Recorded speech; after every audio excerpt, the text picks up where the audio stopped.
Steven, when you were able to follow up all the walks you issued, either a ground out or a strikeout, how were you able to kind of bucket those? Well, it's a little weird because obviously 4 walks is bad. Some of those walks I look back on and I'm like, well, that was terrible. And some it was okay, the situation kind of dictated that it was okay. And so basically, first time, starting again, getting a little rusty. I had a hard time feeling my fingers sometimes. I think what's important was after, I issued the walk, I was able to buckle it in and immediately, kind of solve the problem. So I was happy about that.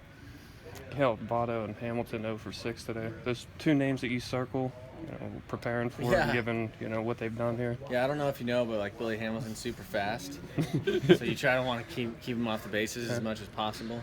And then Votto, he's a guy that we game planned for, that our game plan worked, and it's nice obviously when things come to fruition like that.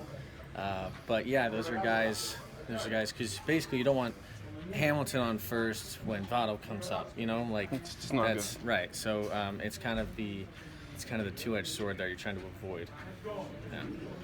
It was a point of pride for you the other day when you struck out Miggy, or you got Miggy to swing and miss, getting Votto to strike out twice, kind of a point That's of pride. pretty cool, yeah. That's pretty cool. I'll take that one. Take that one with me. What do you That's think nice. you were able to do against him to be so effective? I think we were just able to open him up a little bit by attacking him inside, and it kind of made him hesitant. When we went fastball wave, we struck him out the same pitch twice. It was almost the same sequence of pitches, really, that we went to get him. We, went in, went out, went in, went out, kind of back and forth. And then the idea is we get him looking in, and then we can go fastball away, and there's a hesitation, and that's when we thought we could get him. So it was cool that it worked. It obviously won't always work. I still don't want to throw 8 pitches every time I face him, but I did what I could tonight. So. Did you feel like you settled in a little bit after the first inning, just it being your first start in a while? Yeah, I think a little bit. Starting is a little bit different. Everybody knows that. But I think overall, as long as I'm getting there and I'm attacking, then I'm okay with it. I usually if I look back on a start, things that piss me off are the things that, if I let up on a pitch, and it gives up a hit or something. And I can go into this saying, even though I walked some people, I never gave it. I never threw a pitch that I just kind of went, please don't walk him or anything like that. I never had that intent. So that's a good takeaway from me. I think you probably don't want to say you're happy to be the majors, you're happy to be a good teammate and all that. But how much do you want to prove that you can be a starting pitcher in the major leagues? Is that a goal of yours? Yeah, of course. I want to be a starter.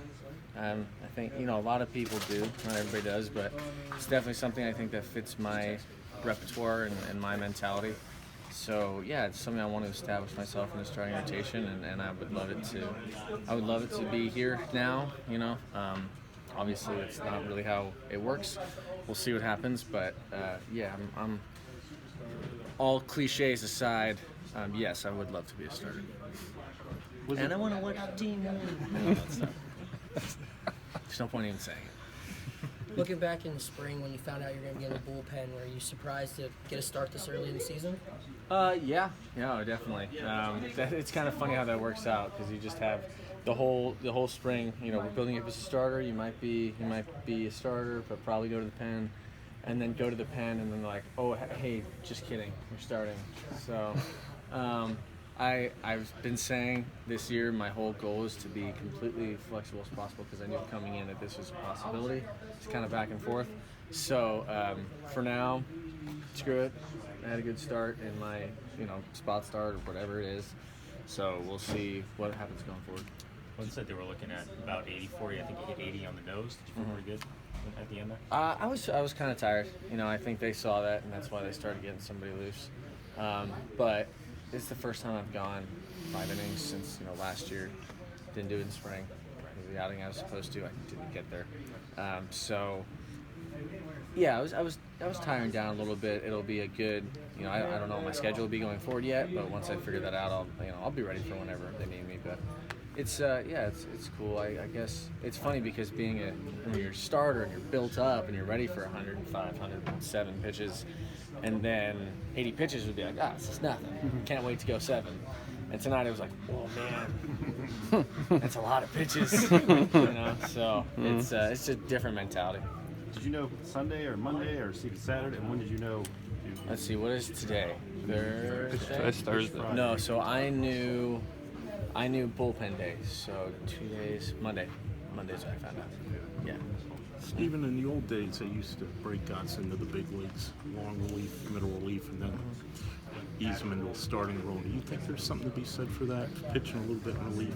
Yeah, I think so. I think you kind of have to learn how to face big league hitters first. And as a starter, if you come in and just have, just get hit around, one, it hurts your confidence and it makes fans think that you suck, which sucks. And then two, what it can do is you can't necessarily get the same effect where they can kind of control when you come into the game. So yeah, I think there's something to be said for it, and I think being in the bullpen has definitely helped me. Just learning how to attack hitters whenever anything happens, and being able to be flexible is important.